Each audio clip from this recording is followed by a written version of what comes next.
ರಾಜ ಪಾಂಡುವಿನ ಮರಣದ ನಂತರ ರಾಣಿ ಕುಂತಿ ತನ್ನ 5 ಗಂಡು ಮಕ್ಕಳಾದ ಪಾಂಡವರೊಂದಿಗೆ ಹಸ್ತಿನಾಪುರಕ್ಕೆ ಮರಳುತ್ತಾಳೆ. ನಗರವು ಅವರನ್ನು ದುಃಖ ಮತ್ತು ಭರವಸೆಯ ಮಿಶ್ರ ಭಾವನೆಗಳೊಂದಿಗೆ ಸ್ವಾಗತಿಸುತ್ತದೆ. ದುರ್ಯೋಧನನ ನೇತೃತ್ವದ ಕೌರವರು ಪಾಂಡವರು ಗೌರವ ಮತ್ತು ವಾತ್ಸಲ್ಯವನ್ನು ಪಡೆಯುವುದನ್ನು ನೋಡುತ್ತಾರೆ. ಭೀಮನ ಶಕ್ತಿಯು ಅವರನ್ನು ತಮಾಷೆಯ ಸ್ಪರ್ಧೆಗಳಲ್ಲಿ ಅವಮಾನಿಸಿದಾಗ ದುರ್ಯೋಧನನ ಹೃದಯದಲ್ಲಿ ಅಸೂಯೆ ಉರಿಯುತ್ತದೆ. ಗುರು ದ್ರೋಣಾಚಾರ್ಯರು ಪಾಂಡವರು ಮತ್ತು ಕೌರವ ಇಬ್ಬರಿಗೂ ಬಿಲ್ಲುವಿದ್ಯೆ, ಕತ್ತಿವರಸೆ ಮತ್ತು ಯುದ್ಧದಲ್ಲಿ ತರಬೇತಿ ನೀಡಲು ಪ್ರಾರಂಭಿಸುತ್ತಾರೆ. ಅರ್ಜುನನ ಸಮರ್ಪಣೆ ಮತ್ತು ಕೌಶಲ್ಯವು ದ್ರೋಣನನ್ನು ಆಳವಾಗಿ ಪ್ರಭಾವಿಸುತ್ತದೆ.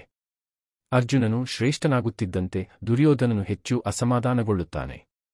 ಅರಮನೆಯ ಕತ್ತಲ ಮೂಲೆಗಳಲ್ಲಿ ಶಕುನಿಯೊಂದಿಗೆ ತನ್ನ ಯೋಜನೆಗಳನ್ನು ಪಿಸುಗುಟ್ಟುತ್ತಾ ಪಾಂಡವರಿಗೆ ಹಾನಿ ಮಾಡಲು ಸಂಚು ರೂಪಿಸಲು ಪ್ರಾರಂಭಿಸುತ್ತಾನೆ. ರಾಜ್ಕುಮಾರರ ಕೌಶಲ್ಯಗಳನ್ನು ಪ್ರದರ್ಶಿಸಲು ರಾಜಮನೆತನದ ಪಂದ್ಯಾವಳಿ ನಡೆಯುತ್ತದೆ. ಅರ್ಜುನನು ಅಸಾಧಾರಣ ಸಾಹಸಗಳನ್ನು ಮಾಡುತ್ತಾನೆ, ಜನಸಮೂಹದಿಂದ ಜೋರಾಗಿ ಹರ್ಷೋದ್ಗಾರಗಳನ್ನು ಗಳಿಸುತ್ತಾನೆ. ಕರ್ಣ ಇದ್ದಕ್ಕಿದ್ದಂತೆ ಅಖಾಡಕ್ಕೆ ಪ್ರವೇಶಿಸಿ ಅರ್ಜುನನಿಗೆ ಸವಾಲು ಹಾಕುತ್ತಾನೆ. ಇಬ್ಬರು ಮಹಾನ್ ಯೋಧರು ಮುಖಾಮುಖಿಯಾಗುತ್ತಿದ್ದಂತೆ ವಾತಾವರಣವು ಉದ್ವಿಗ್ನಗೊಳ್ಳುತ್ತದೆ. ಇದು ಅವರ ಜೀವಮಾನದ ಪೈಪೋಟಿಯ ಆರಂಭವನ್ನು ಸೂಚಿಸುತ್ತದೆ.